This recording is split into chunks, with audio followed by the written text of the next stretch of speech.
Aquel 12 de marzo, el día de mis 69 cumpleaños, el timbre no sonó.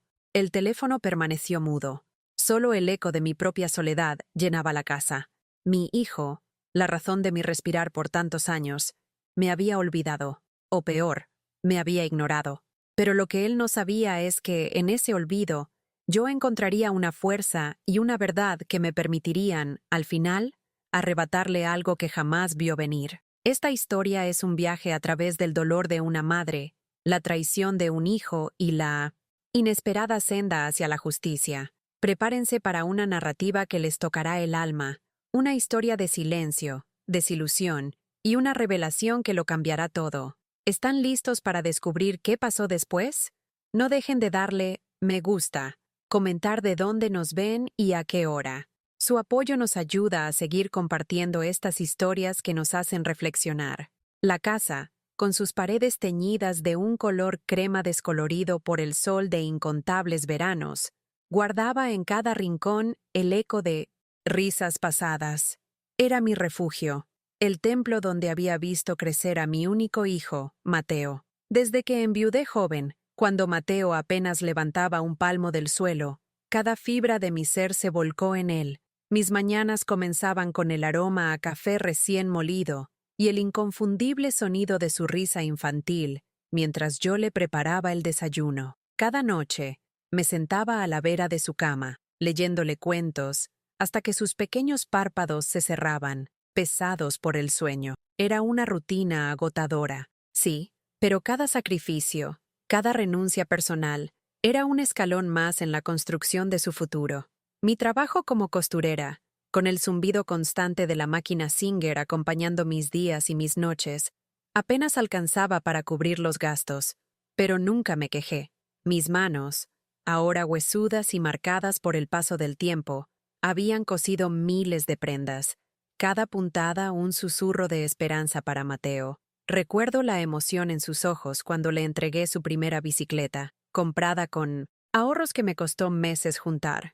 O la vez que, con un nudo en la garganta, vendí algunas de las pocas joyas que mi difunto esposo me había dejado para pagar su primer semestre en la universidad.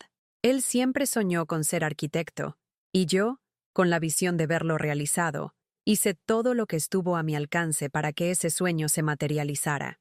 Aquellos años universitarios fueron una época de austeridad aún mayor para mí. Me alimentaba básicamente de lo esencial para que él pudiera tener sus libros, sus materiales, y lo que consideraba necesario para sus estudios. Sus visitas a casa se volvieron esporádicas, siempre con la excusa de los trabajos y exámenes. Yo lo entendía, o al menos quería entenderlo. Mi amor de madre nublaba cualquier atisbo de duda.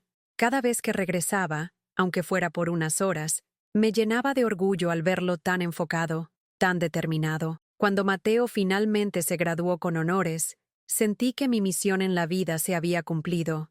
Las lágrimas se me agolparon en los ojos mientras lo veía recibir su diploma, un hombre alto y apuesto, con la mirada brillante de quien tiene el mundo a sus pies.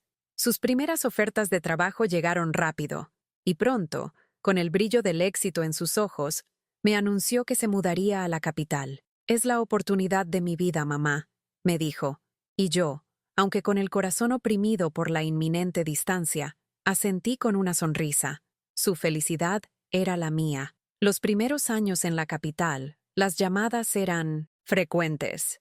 Me contaba sobre su nuevo departamento, sus colegas, los desafíos de su profesión. Yo escuchaba, embelesada, sintiendo cada uno de sus logros como si fueran propios. Pero con el tiempo, las llamadas se hicieron menos frecuentes.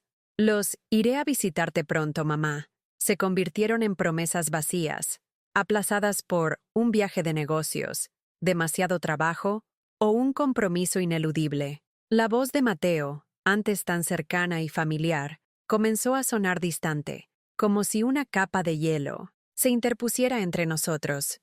El «te quiero, mamá» se fue desvaneciendo, reemplazado por un apresurado «tengo que irme». La herida inicial no fue un grito, ni un portazo, fue un silencio que crecía, denso y pesado, entre mis llamadas sin respuesta y sus mensajes cada vez más escuetos.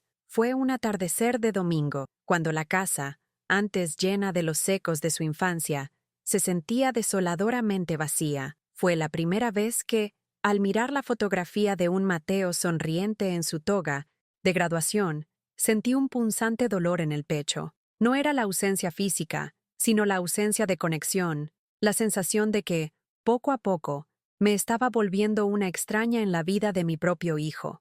Y aunque me esforzaba por mantener la fe, por convencerme de que era el ajetreo de la vida moderna, una parte de mí, esa parte que lo había entregado todo, comenzó a sentir el frío presagio de un abandono que se avecinaba, sutil y silencioso, como la llegada de una tormenta lejana. La herida no, sangraba aún, pero dolía, y dolía de una manera que solo un corazón de madre puede comprender cuando ve a su hijo alejarse sin mirar atrás. El silencio se convirtió en mi compañero más constante. Los domingos, antes bulliciosos con la promesa de una llamada o una visita, se arrastraban lentos y vacíos.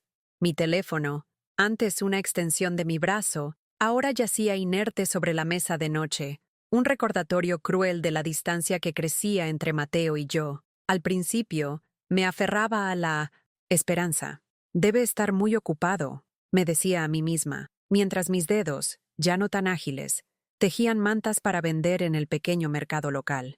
Cada puntada era un deseo silencioso de que él recordara los sacrificios, el amor incondicional que le había brindado. Pero la esperanza se fue desvaneciendo, hilo a hilo, como la lana que se deshace. Las llamadas de mi parte eran respondidas con monosílabos, con un tono de voz que denotaba impaciencia, casi molestia. Mamá, estoy en una reunión. Mamá, no es un buen momento.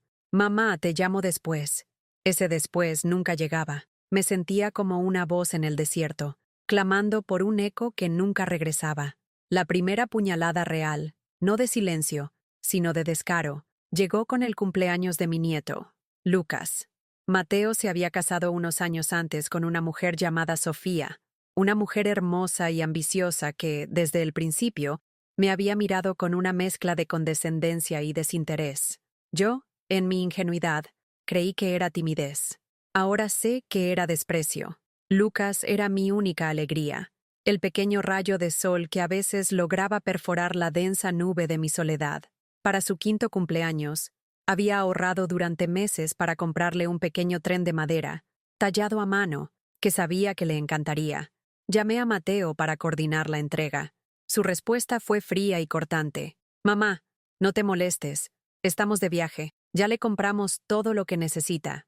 La voz de Sofía se escuchó de fondo, con una risa que me pareció burlona. Colgué el teléfono con el corazón hecho pedazos. Mi nieto, mi pequeño Lucas, se estaba convirtiendo en otra víctima de esa distancia impuesta. El abandono no era solo emocional, comenzó a manifestarse de formas más tangibles. Mis ojos, antes agudos para la costura, empezaron a fallar. La artritis, una vieja conocida, se instaló en mis manos, haciendo que cada movimiento fuera una punzada de dolor. Las cuentas, que antes apenas lograba cubrir, se volvieron una montaña inescalable. Me negaba a pedirle ayuda a Mateo. Mi orgullo, o quizás mi miedo a su rechazo, me lo impedía. Pero la realidad era innegable. Necesitaba ayuda. Un día, el calentador de agua se averió. El frío del invierno se colaba por las rendijas, y el agua helada de la ducha era una tortura. Junté coraje y llamé a Mateo. Le expliqué la situación, con la voz temblorosa, casi pidiendo disculpas por mi propia necesidad. Hubo un largo silencio al otro lado de la línea. Luego, su voz, distante y sin emoción, me dijo: Mamá, estoy muy ocupado con un proyecto. Busca a alguien que lo repare y luego vemos cómo hacemos. Vemos cómo hacemos.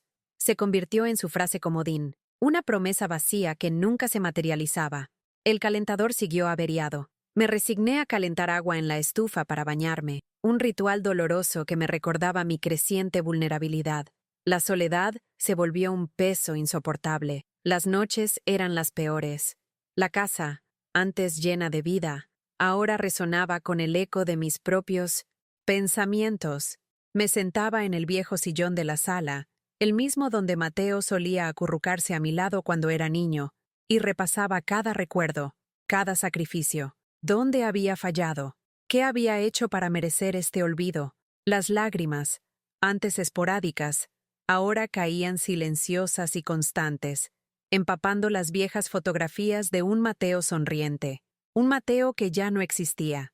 La traición se hizo evidente no solo en la ausencia de Mateo, sino en la presencia de Sofía. Sus publicaciones en Mino de Cinto, redes sociales, que yo, con torpeza, a veces lograba ver, mostraban una vida de lujos, viajes exóticos y cenas extravagantes.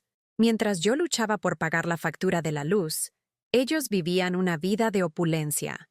No era envidia, era una profunda tristeza. Una tristeza por el contraste, por la indiferencia. Un día, una vecina, con la mejor de las intenciones, me comentó: «Qué bien le va a su hijo, doña Elena. Dicen que compró una casa enorme en el barrio más exclusivo». Asentí, con una sonrisa forzada, mientras mi corazón se encogía. Una casa enorme. Y yo, en mi pequeña casa, con el calentador averiado y las manos adoloridas, me sentía más sola que nunca. La injusticia se había instalado en mi vida, silenciosa y cruel, roendo mi alma poco a poco. Y lo peor de todo, yo no tenía voz. Mi dolor se quedaba atrapado en el silencio de mis paredes, un grito ahogado que nadie escuchaba. La soledad, en ocasiones, puede ser el terreno más fértil para el autoconocimiento. Sentada en mi viejo sillón, con el frío calando los huesos y el silencio como único acompañante, las preguntas se amontonaban en mi mente. ¿Por qué Mateo se había vuelto tan distante? ¿Era solo la ambición, la influencia de Sofía? ¿O había algo más, una raíz más profunda en este abandono? Me aferraba a la idea de que quizás él no era consciente de mi sufrimiento, de que, en su ajetreo, simplemente me había relegado. Pero una voz interior, la voz de la intuición maternal que jamás me había fallado, susurraba una verdad más cruda. Mi cumpleaños número 69 llegó con la misma indiferencia con la que se marchó. Ni una llamada, ni un mensaje, nada. Ese día, mi corazón se sintió tan ligero como una pluma, no de alegría, sino de un vacío abrumador. Era la confirmación, la dolorosa constatación de que mi hijo, mi Mateo, aquel por quien había entregado mi vida, había decidido que yo ya no tenía lugar en la suya. Me preparé una taza de té de manzanilla. Mis manos temblaban un poco al sostener la frágil porcelana, y me senté junto a la ventana. La lluvia caía suavemente, empañando el cristal, y las gotas se deslizaban como lágrimas por el paisaje. Fue en ese momento de profunda tristeza y resignación que la casualidad, o quizás el destino, decidió intervenir. Hacía unos días, mientras intentaba poner orden en el viejo escritorio de mi difunto esposo, había encontrado una caja de metal oxidada, olvidada en el fondo de un cajón. Estaba llena de papeles antiguos, algunos amarillentos por el tiempo, otros apenas legibles, cartas de amor, recibos viejos, fotografías de familiares lejanos. Nunca había tenido el ánimo de revisarla a fondo. El duelo me había impedido hurgar en sus pertenencias. Pero ese día, con el corazón roto y la mente buscando cualquier distracción, la caja parecía llamarme. La tomé con manos temblorosas y la coloqué sobre la mesa de la cocina. El metal frío se sentía extraño bajo mis dedos. Comencé a hojear los documentos sin mucho entusiasmo. Un certificado de nacimiento, una vieja tarjeta de Navidad y, de repente, una fotografía. Era Mateo, de unos 10 años, abrazando a mi esposo. Atrás, con letra pulcra, la fecha, 15 de marzo. Mi cumpleaños es el 12. No le di importancia. Debió ser una foto tomada por mi esposo en algún paseo posterior. Seguí revisando, sintiendo el peso de la historia en cada papel, y entonces, debajo de un montón de recibos de servicios ya pagados, encontré un sobre grueso, sin sello ni remitente. Abrí el sobre con cuidado, y, dentro, había un documento notarial. Era un testamento. Mi corazón se aceleró.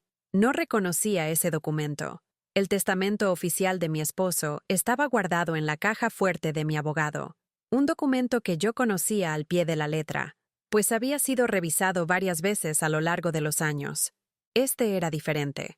Las hojas, un poco más gruesas, con un sello que me resultaba familiar, pero no del todo reconocible. Comencé a leer, y cada palabra era un golpe, un martillo que destrozaba la poca tranquilidad que me quedaba.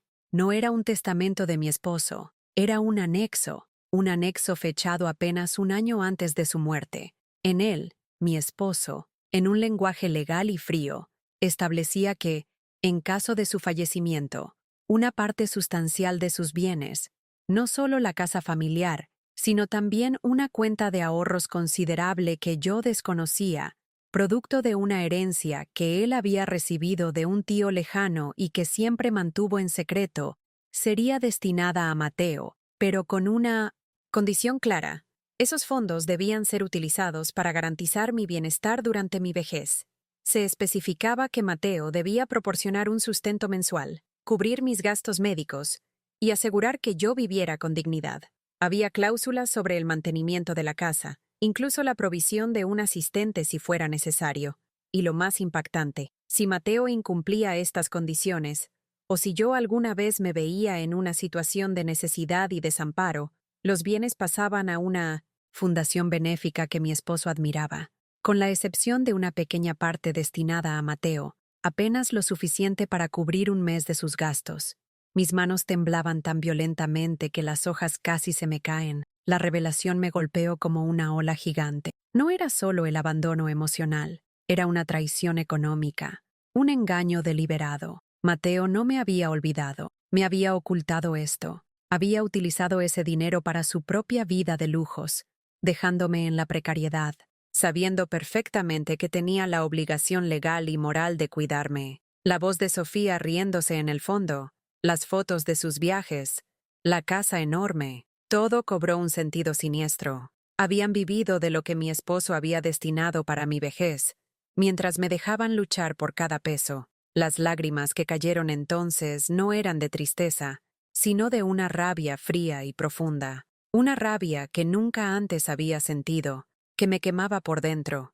El dolor se transformó en una determinación férrea. Ese documento no era solo un pedazo de papel, era mi verdad, mi voz, y con él yo recuperaría lo que me correspondía, no por capricho, sino por justicia.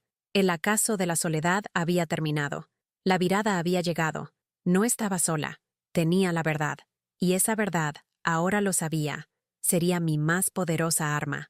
La noche que siguió al descubrimiento del anexo del testamento fue la más larga de mi vida. No dormí. Cada palabra, cada cláusula de aquel documento se grabó a fuego en mi mente.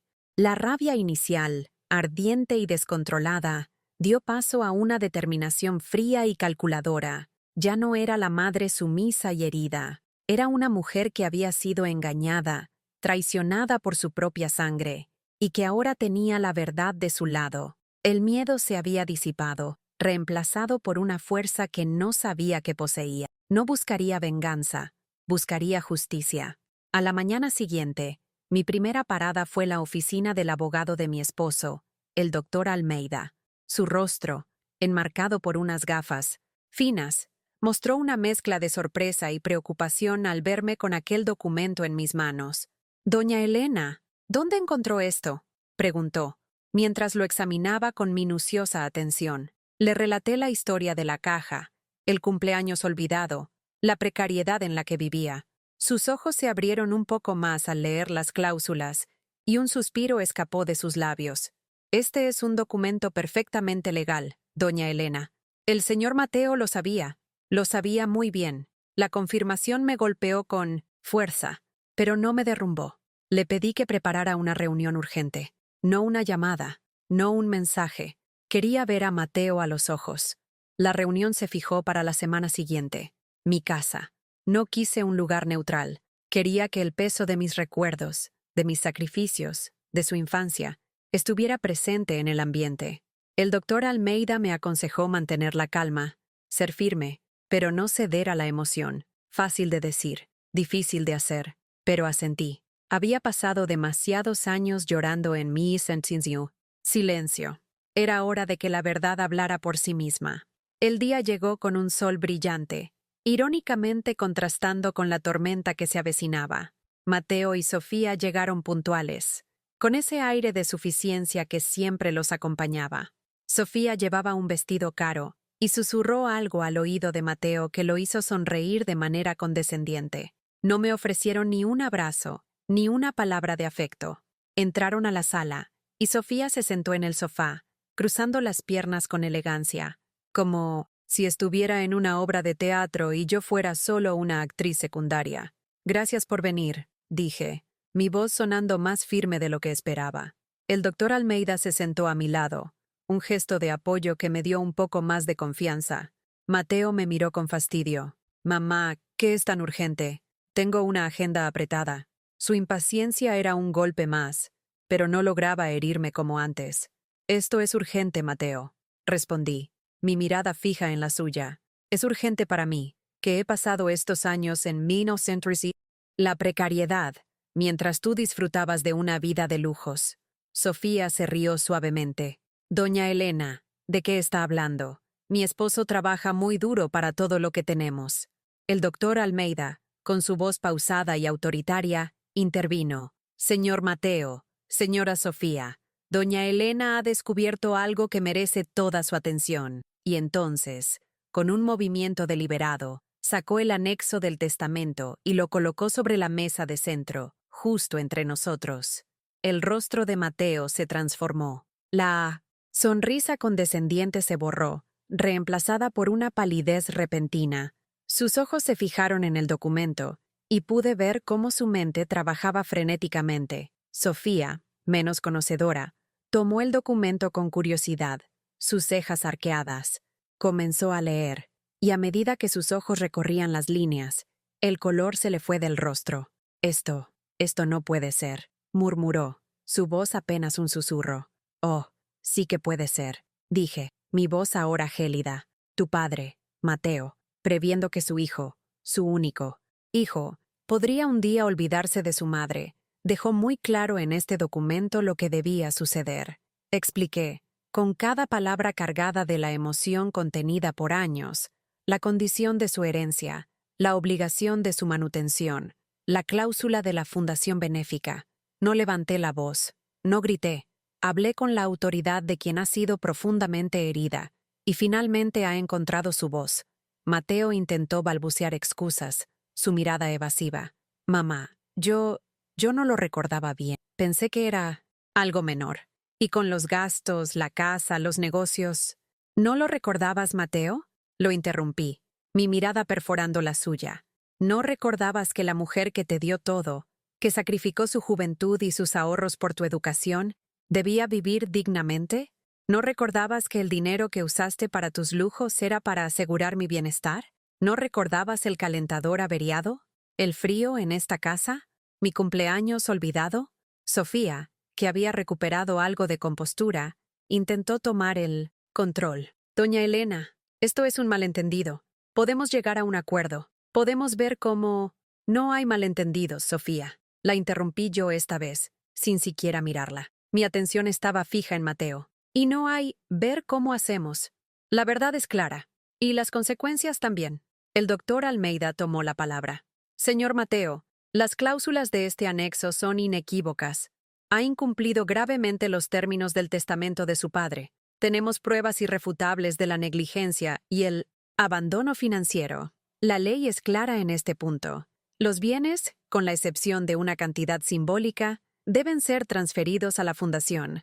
De lo contrario, nos veremos obligados a iniciar acciones legales que podrían traerles serios problemas, incluso a nivel profesional. El silencio que siguió fue denso, cargado de la magnitud de la revelación. Mateo, antes tan altivo, se encogió.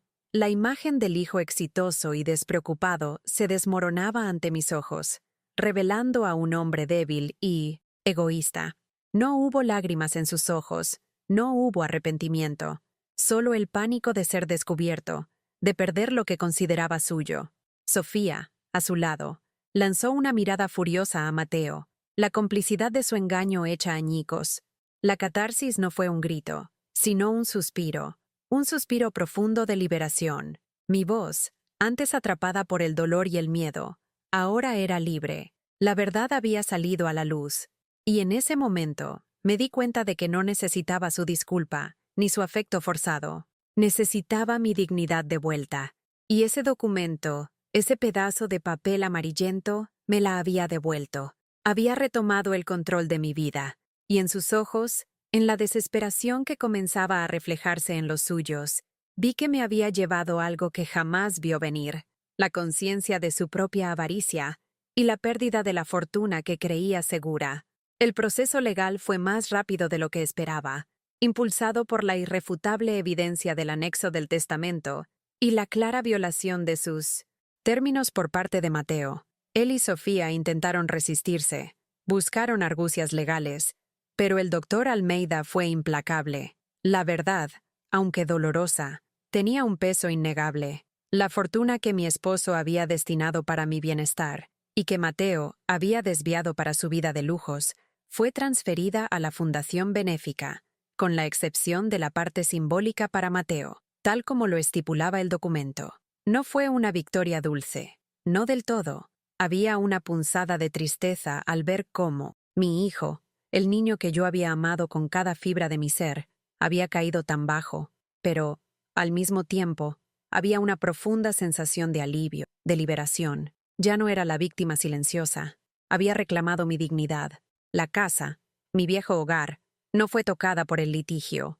Era mía, y en ella, ahora, se respiraba una paz diferente, una paz construida sobre la verdad y no sobre la ilusión. Con parte de la pequeña indemnización que el tribunal me otorgó por los años de abandono y la ayuda económica de la fundación, pude arreglar el calentador, pintar las paredes descoloridas y, lo más importante, contratar a una joven amable, Clara, para que me ayudara con las tareas más pesadas y me acompañara en las tardes. Sus risas llenaron el vacío que el silencio había dejado. El 12 de marzo, un año después de aquel cumpleaños olvidado, me senté nuevamente junto a la ventana, pero esta vez, el sol entraba a raudales, iluminando cada rincón de la sala. Clara me había traído un pequeño pastel, con una sola vela, y cantamos «Feliz cumpleaños» en voz baja. Las lágrimas que cayeron esta vez no eran de tristeza, sino de gratitud. Gratitud por la vida, por la resiliencia, por la inesperada segunda oportunidad. Unos días después, recibí una carta. El sobre era simple, sin remitente. Adentro, había una tarjeta en blanco y un pequeño trozo de papel doblado. Era de Lucas. Con una caligrafía infantil y un dibujo de una figura que parecía ser un tren de madera, decía: «Abuela, te extraño. Papá, dice que estás muy ocupada, pero quiero verte». Mi corazón se encogió, no de dolor, sino de una nueva esperanza. Mateo no había podido silenciar la conexión con su hijo. Esa pequeña nota era un hilo, delgado pero resistente, que aún me unía a la parte más pura de mi sangre. La lección de mi historia es esta: el verdadero abandono no es el físico, sino el del alma, aquel que te hace dudar de tu valor, de tu existencia. Pero incluso en la oscuridad más profunda, la verdad es una linterna que puede iluminar el camino de regreso a uno mismo. No busques el perdón de quienes te hirieron si ellos no lo merecen. Busca tu propia paz. No esperes el reconocimiento de quien te traicionó. Reconoce tu propia fuerza. A veces, la justicia no se trata de obtener una disculpa, sino de retomar el control de tu propia narrativa, de escribir tu propio final. Ahora, cuando miro mi jardín, veo las flores que crecen, vibrantes y llenas de vida, a pesar de las sequías y las tormentas que han atravesado. Son un recordatorio de que, así como ellas, nosotros también podemos florecer después de la adversidad. La vida no es siempre justa, pero siempre nos da la oportunidad de levantarnos, de sanar y de encontrar la luz, incluso cuando nuestros propios hijos nos la niegan. Y esta es la historia de Elena, una historia de resiliencia y de la búsqueda de justicia. Si esta narrativa tocó tu corazón y te hizo reflexionar, te invitamos a dejar tu comentario. ¿Qué harías tú en el lugar de Elena? ¿Crees que la justicia fue suficiente? No olvides darle me gusta, compartir este video con tus amigos y suscribirte al canal para no perderte más historias que nos invitan a pensar y a sentir. Queremos saber de dónde nos miras y a qué hora.